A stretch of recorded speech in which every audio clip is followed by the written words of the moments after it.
Welcome to the Never Been Promoted podcast with Thomas Helfrich. Get ready for a thrilling adventure as we uncover entrepreneurial journeys and life-changing business insights every week. And now your host, Thomas.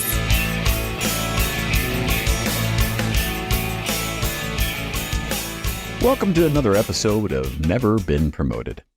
Today I want to discuss a little bit of the idea of technology, and technology specifically how you need to leverage it in your startup or your entrepreneurial journey, and how to deal with the idea that it's how to deal with not getting technology fatigued.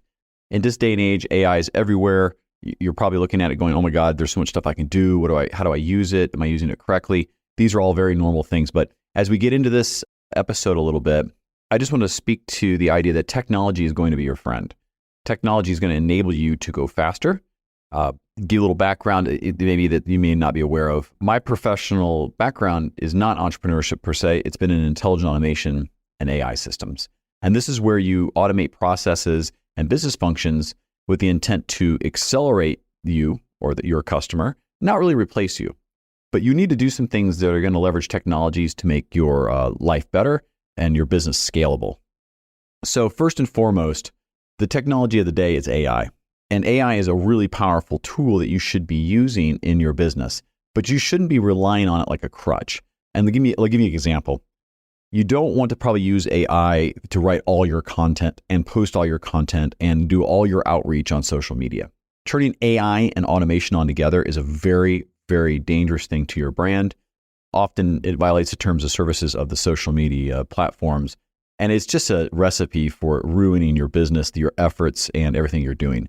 It's a great way to get a bunch of followers, but those followers probably won't be relevant to you. You really want to leverage these technologies in a way that's human-led. They're very powerful technologies, so you want a human to lead you through it, but you want to leverage them to accelerate you. So leverage your generative AI to create content after you've given it really good, detailed, specific things about your experience, about your differentiators, about your product or service. Allow it to help you write good content that's based on you. It'll just help you organize the thoughts better. If you want to automate your scheduling of content or your likes of people's posts, I wouldn't recommend that either. I would leverage your own time to be very specific about the quality leads that you want to go chase after. Now, this is really specific to B2B companies or longer sales cycle companies. If you're out there and you're got a B2C company and you have to hit millions of people and you're going to hit Google and ads and all that, I understand you're going to have a little more automation in that regard. But we're talking B2B, where you're trying to build a business where you're going to need to sell your higher ticket item or things to customers. You're going to need that touch. You're going to have to become known, like, and trusted. And to do that, leveraging these technologies to automate a lot of that is not going to probably get it done. It's going to end up hurting your brand long term. So use the AI to do some generative things, but use it in a way that's going to help you accelerate and leverage some technologies for automation, like on LinkedIn in particular. It's okay to maybe automate messaging to your first contacts that are, you're inviting them to, let's say, to an event or to something that is, of value to them. But I wouldn't do it to make your initial introductions. So I won't beat that horse up anymore. We don't want the AI is getting mad at me, but the truth of the matter is use it responsibly. The other thing is there's a bunch of other technologies out there that can help you with video capture, with your calendar scheduling, with your accounting, with how you manage your inbox. And the list goes on. And what you're going to feel is this idea of technology fatigue. And technology fatigue is when you feel overwhelmed by the number of technologies you need to use, you feel like, to get your business done. But let me give you the simple rule of how to approach it.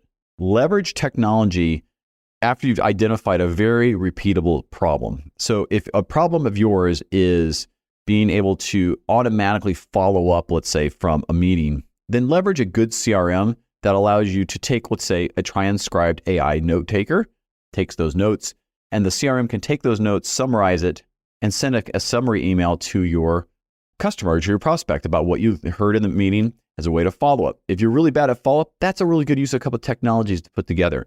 If you're really bad at maybe doing accounting, you might not need a technology even. You might sign up for just one of the accounting services like Wave or QuickBooks or something else that's out there.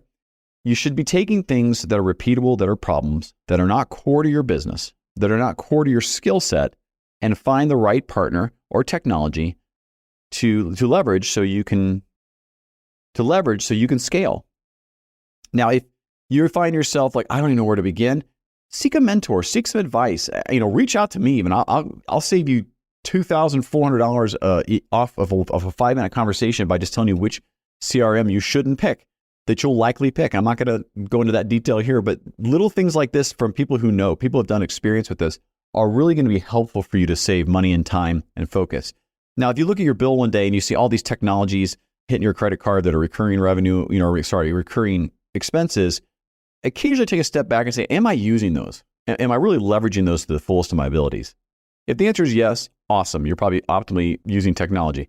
If you're looking at it going, oh yeah, that was novel, I used that for a while, I don't anymore, just be active to cancel that stuff. If you find yourself repeating the same things over and over, find a technology that can enable it. Now, I'm going to leave you with this one more thought. There is no silver bullet technology. There is not one technology that's going to do everything for you. So when you do get technology, software packages, or you're doing some SaaS that you're leveraging for your business, understand that you can't use something as it's not intended. And be aware that a lot of technology platforms that are out there that you can leverage they started off with a very core set of capabilities, and they've expanded to become, let's say, a platform, and they do lots of things now. Understand that may not hit all your needs, and where you're going to find this technology fatigue really sneaking in is when you feel like you have a lot of technologies that do similar things, but none of them really do all of it. This is a moment of reflection where you have to really ask yourself, what is it the core thing I need done and repeated that technology does for me? And what is it I can get rid of? What is it I don't have to do at all, really?